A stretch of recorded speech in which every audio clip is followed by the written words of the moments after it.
tous ceux qui ne sont pas capables d'aller défendre la patrie, ils doivent avoir l'amabilité de laisser ceux qui ont le courage, les hommes qui ont la volonté, les femmes qui ont la volonté de le faire, d'aller combattre. Ils doivent se contenter de manger et de dormir et laisser les autres travailler. Parce que nous avons observé durant tous ces temps, nous avons pu remarquer tous ceux qui travaillent à contre-courant, qui travaillent contre cette patrie. Et nous allons vous dire ici qu'ils ont tort et ils ont intérêt à arrêter. Et nous ne pouvions commencer cette phase ailleurs si ce n'est à Kaya. Et ça doit être lancé ici encore. Parce que nous avons dit que nous allons révolutionner tout notre mode de vie, toute notre agriculture, l'industrie et tout après cette guerre. Et nous avons décidé de lancer cette phase ici. Celui-là est un exemple, les autres suivront les jours à venir.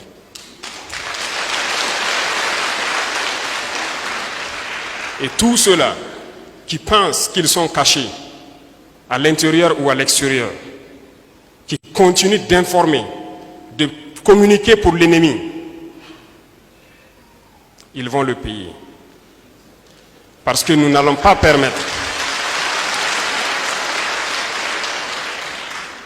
que des individus se plaisent lorsqu'il y a une attaque de juste dire les VDP et les FDS quand sont tombés, ne cherchant même pas à savoir quel combat ils ont mené et combien d'ennemis ils ont neutralisés. Ça ne les intéresse pas. Ce sont des terroristes qui communiquent pour les terroristes qui combattent. Qu'ils comprennent que les relations entre États sont toujours fortes.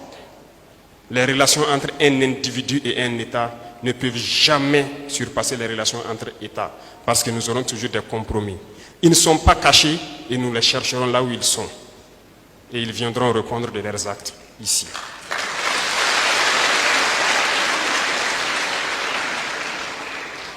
Ici, nous avons combattu avec des VDP, côte à côte. Des VDP qui continuent de combattre, qui sont actuellement dans cette brousse pour que nous dormions en ville. Parmi ces VDP, nous avons vu des jeunes, nous avons aussi vu des vieux, de vieilles personnes. J'ai combattu aux côtés de VDP qui avaient plus de 70 ans.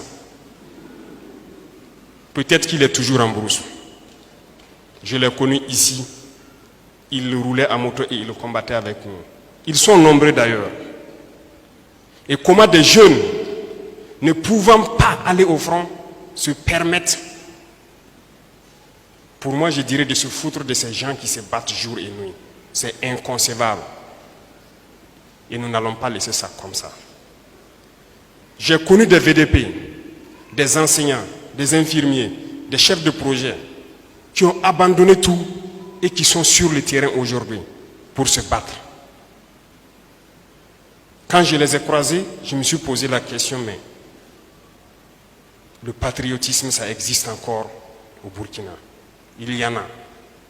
Et le ministre de la fonction publique a été instruit de faire le point de tous ces gens qui sont en train de se battre et ceux qui souhaitent se reconvertir pour intégrer l'armée. Parce que c'est ça, les combattants. Ceux qui ne peuvent les accompagner, qui ne les découragent pas. Parce que les Burkinabés ont décidé de prendre leur destin en main et de combattre pour libérer leurs terres. Et c'est ce que nous allons faire. À ces individus-là, qui continuent d'espérer pouvoir manipuler la population, manipuler la jeunesse, nous leur disons d'arrêter. Il est temps. Nous les avons observés. Nous les avons observés parler. Nous les avons observés dans leurs réunions nocturnes.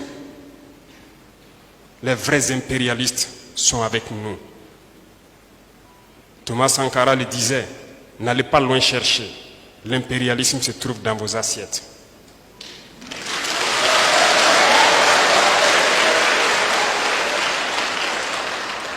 Pourquoi il a dit cela? N'allez pas loin chercher. Ces individus qui n'ont pu rien faire pour ce peuple, qui n'ont pu rien faire pour cette jeunesse, ne peuvent pas se prévaloir de toujours avoir en main la destinée de cette jeunesse. Qu'ont-ils fait pour ce pays? Je disais tantôt que ce pays est riche, immensement riche. Dieu nous a donné beaucoup de choses. Nous devons faire cette guerre, tracer des sillons, de sorte que ceux qui vont reprendre la main doivent continuer pour que cette jeunesse puisse s'épanouir. Qu'ont-ils fait durant toutes ces années qu'aujourd'hui, en 2023, nous nous retrouvons avec des populations qui continuent de boire l'eau des marigots, qui continuent de boire l'eau de certains puits? Qu'ont-ils fait? Où étaient-ils? Posez-vous la question. Parce qu'ils ont la capacité, ils ont eu la capacité durant des années de donner de l'eau potable à tout le Burkina. Ils ne l'ont pas fait. Qu'ont-ils fait pour les jeunes? Qu'ont-ils fait pour le monde rural? Ça leur plaît peut-être d'importer des matières que nous avons ici. Je vous informe que nous pouvons produire de l'engrais au Burkina parce que nous avons le phosphate sur notre sol et beaucoup d'autres choses. Qu'ont-ils fait pour ne pas le faire? Nous importons, les paysans n'arrivent pas à payer l'engrais. Pourtant, nous pouvons le faire. Qu'ont-ils fait pour que le prix du ciment baisse? Parce que le calcaire qui sert à fabriquer le clinker pour le ciment, nous l'avons au Burkina Faso. Qu'ont-ils fait pour cela? Doivent-ils encore venir berner quelqu'un? Devons-nous continuer à citer tout ce qu'ils pourraient faire, qu'ils n'ont pas fait? Je dis et je le répète, ces sacs d'argent qui continuent de rentrer dans les universités, prenez, c'est votre argent. Prenez, pillez, ne les laissez pas repartir avec. C'est votre argent, prenez et bouffez.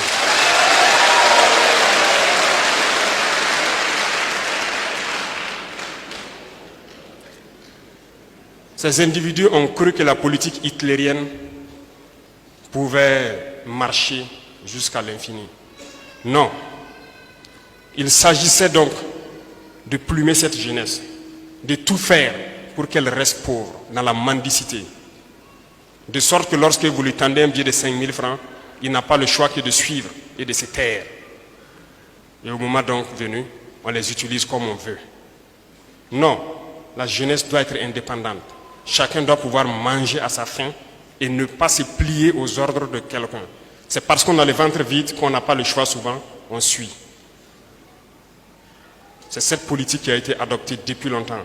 Il est temps qu'on arrête cela. Les richesses sont entre les mains d'individus véreux qui tiennent le pays. C'est eux qui tiennent les greniers. Ils choisissent quelques jeunes, on les donne quelques sacs de mil, quelques épis, et lorsque la masse populaire commence à pleurnicher, on jette quelques graines par terre pour qu'ils picorent et ils doivent se taire. C'est ça la politique qui existe ici. Ça doit cesser. On ne doit pas utiliser nos masses populaires, notre jeunesse comme ça. Nous devons les mettre au travail. Il y a des possibilités de créer beaucoup de choses.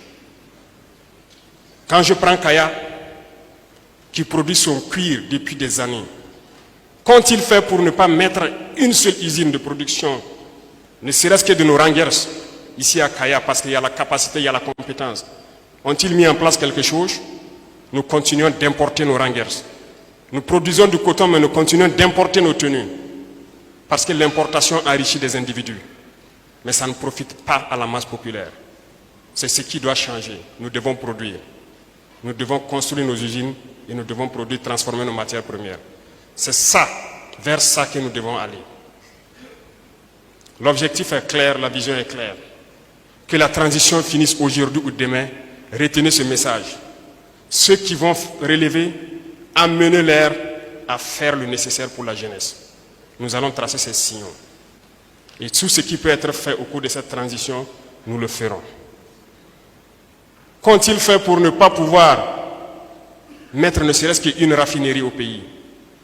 Parce qu'à partir de là, nous allons avoir moins cher le goudron. Nous pourrons bâtir nos routes. Est-ce que ça nous plaît de patauger tous les jours, chaque année dans la boue, lorsque la saison pluvieuse arrive? Pendant que nous avons le granit en pagaille au Burkina, nous avons la latérite. Il ne manque que le goudron, que si nous essayons, nous pourrons bien faire et bien bitumer nos routes et vivre bien. Il y a tellement de choses que je ne peux citer ici. Mais ces individus doivent comprendre que c'est fini. Le jeu s'arrête là. Ça s'arrête là. Ils ont assez fait pour que le pays se retrouve en guerre et que des gens se retrouvent à mourir. D'autres n'ont pas le choix, sont obligés d'être d'intelligence avec l'ennemi pour avoir leur pain quotidien. Nous allons tout faire pour que cette guerre finisse et que nous puissions donner du travail aux jeunes et que ça puisse continuer comme ça.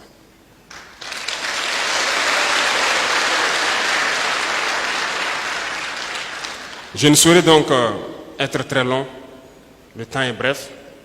Comme il l'a dit, le carême a commencé. Ça ne sera pas facile pour tout le monde le premier jour, pour les musulmans de la salle. Donc, on va raccourcir. Et ce que je peux souhaiter, tout ce que je peux vous souhaiter, c'est de rester unis, de soutenir ceux qui vont s'engager pour être VDP, de soutenir vos FDS, de vous organiser, de veiller. Vous ne devez plus dormir. Nous devons nous mettre au travail. Parce que lorsque ces VDP seront formés, ils vont rejoindre leur village. Et nous devons tous apporter notre contribution. Les civils, les militaires, les VDP, tout le monde a sa pierre à apporter. Parce que si nous avons été cherchés une fois, et si nous repartons, nous devons tout mettre en œuvre pour qu'on ne cherche pas une deuxième fois. Si c'était pour eux, c'était un boulevard, c'est à nous de créer tout ce qui est obstacle pour empêcher que l'ennemi ne revienne une deuxième fois. Si on dormait pour qu'on vienne nous chercher, c'est qu'on ne doit plus dormir. Donc je sais compter sur tous les Burkinabés, que le message sera entendu partout et que nous restions debout. Que Dieu bénisse le Burkina Faso, que Dieu accompagne les combattants, que Dieu les protège et qu'il veille sur tous les combattants, que Dieu apporte à cette patrie la paix que nous recherchons tant. Merci beaucoup, jeunesse de Kaya. La patrie ou la mort.